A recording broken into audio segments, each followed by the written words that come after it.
एक बार की बात है, एक गांव में दो भाई बहन रहते थे।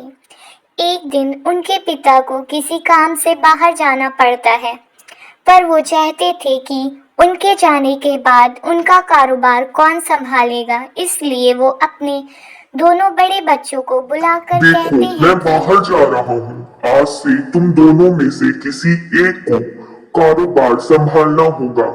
इसके लिए मैं तुम दोनों को बीज दूंगा और जिसकी फसल अच्छी होगी उसको कारोबार दूंगा। मैं 1 महीने बाद फसल देखूंगा, फिर रोहन यह बात सुनकर बाहर चला जाता है और सब अपने काम में फिर से लग जाते हैं। देखो देखो, आज तुम्हारा आखिरी दिन है। मैं कल तुम्हारी फसल देखने आऊंगा। पिताजी, मैंने बहुत मेहनत से काम किया है और फूलों की अच्छी फसल बोई है। देखिए आप। पिताजी, आप आ गए। मैंने अपनी फसल बहुत अच्छे से बोई, ख्याल रखा, पर मेरी फसल में कोई पौधा नहीं आया। मैं हैरान हूँ इस बात से पिताजी। यह बात सुनकर लड़की के पिता वहां से चले जाते हैं और लड़की को अपनी फसल न आने पर बहुत दुख होता है। बारिश होने लगती है, पर वो वहां बैठकर रोने लगती है।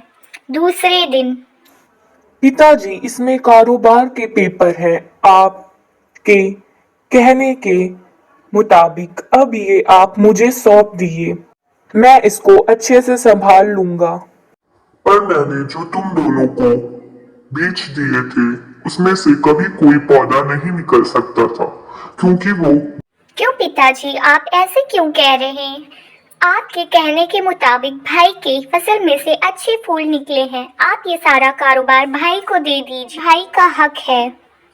तुम्हारे भाई ने वो बेकार बीज फेंक कर अपने बीज से फसल बोई थी, इसलिए तुम अपनी ईमानदारी में अपने भाई से जीत गई। ये लो, आज से तुम्हारा हुआ बेटी।